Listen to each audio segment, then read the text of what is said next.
which is better in the DC area, to live in Northern Virginia or Maryland?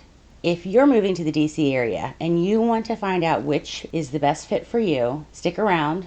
This is the video for you. I'm Julie Grandon, your local DMV realtor. We're going to be going with the facts. I have lived in one of these two states for almost all of my life. I'm going to be sure to keep it impartial. After you're done watching the video, if you have any questions or would like some more details or more of my personal opinion, please feel free to reach out. You can call, text, email. All of my information is in the description below.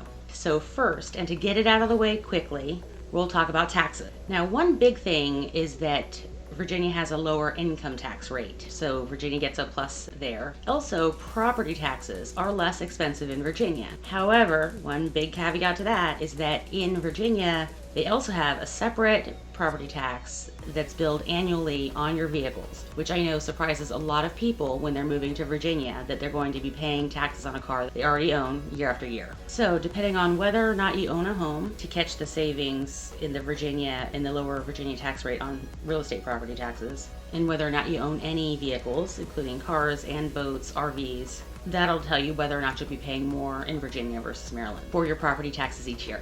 In my experience, and when I've broken down the numbers on actual particular examples, they tend to be a wash. Number 2, jobs. So I was going through some articles to prepare for this video, and I was coming across interesting information about job growth being higher currently in Maryland than it is in Virginia. That being said, Northern Virginia is historically known for having a very strong job market. You can take into account this list of Fortune 500 companies and top employers in the DC area. There's 2 in DC, 3 in Maryland, and 12 in Northern Virginia.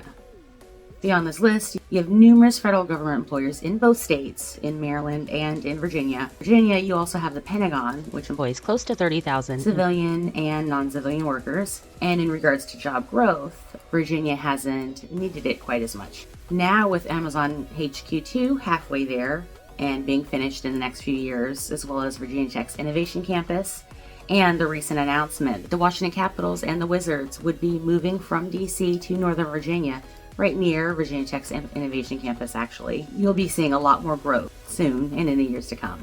Now for the commute. What I did here was I took 3 different cities in Maryland and 3 different cities in Northern Virginia. Arlington and Bethesda, because they're the biggest ones that are right outside of DC, in Virginia and Maryland respectively. Silver Spring and Landover in Maryland, and Alexandria and Annandale in Virginia, just to sort of fill in a range of places that you could live in near DC for a Friday morning. To downtown DC, the financial district along the K Street corridor. So for the commutes, we have 20 to 55 minutes for Bethesda, 20 to 50 minutes for Silver Spring, about the same for Landover. And then on the Virginia side, for Arlington, it's 9 to 20 minutes. Alexandria is 14 to 28. And Annandale is 20 to 40 minutes. Basically, for a commute from Maryland, if you average these all out, you get 36 minutes, and from Virginia, you get 21.3. And for the metro, let's take a look at metro accessibility. You can see there are more routes into Maryland. Maryland's got a wider area. It seems to be a little more well covered. Virginia, they've started to build out a Silver Line that goes very far into Virginia, but still some gaps where it's a little hard to get to a metro. Now, also related to commute, and something you don't hear about very often that is a big difference between Maryland and Virginia, is the traffic cameras. In Virginia, they do have red light cameras, but they don't have any speed cameras like they do in both DC and Maryland, so you may get less surprise tickets in the mail if you're living in Virginia. Next, for number 4, we have schools. For this category, let's take a look at these maps. We have Montgomery County,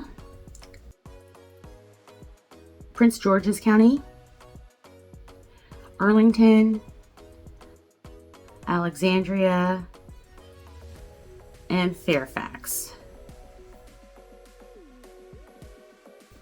Really great schools in the suburbs of DC, a really great area for education. You can see here there's a little bit of range through both states, but certainly both states have plenty of great schools if you're looking for the right school district. Park Square, which is something I love looking at because we are talking about the DC area. And DC is the #1 ranked city in the entire United States for its park score. So hopefully the suburbs right outside of this major city will also do well. So here we're going to take another look at the same 6 cities. We've got Bethesda with an 87% score, which means that 87% of residents live within a 10-minute walk of a park. Silver Spring is at 95%. And Landover is at 89%. And then we switch to Virginia. 99% of Arlingtonians live within a 10-minute walk of a park. 96% in Alexandria, and 73% in Annandale. Worth noting, Arlington County actually has the #5 best park score in the United States, so on that same list with DC. And number 6, real estate, my favorite topic. So let's look at the same 6 cities to get an overall range of what's possible for you in Maryland versus Virginia. We'll look at the average sales price over the last 5 years so you can see how much you might have to spend and also how strong the value has been, whether it's dropped or gone up, and how comfortable you might be purchasing a home in that area. In Maryland, Bethesda has risen steadily over the last 5 years, and they are now at $1.25 million. Silver Spring, the average sales price is $495,000, and in Landover, it's $319,000. And then in Virginia, we have Arlington, which is $849,000, Alexandria, $682,000, and Annandale, $639,000. So those are some great information points to sort of highlight what is different between the 2 states. And now that you've seen the real estate, you can sort of decide what you could afford and maybe compare it, go back to look at the school zones, that type of thing, to see what you can afford and where you should go. But like I said earlier, please don't hesitate to reach out if you have any additional questions about living in Maryland versus Virginia, these cities, the neighborhoods, and the real estate. And I'm happy to help. You can call, text, or email. My contact information is in the description below. Thank you for watching. Hopefully you subscribe. I've got tons more planned for you.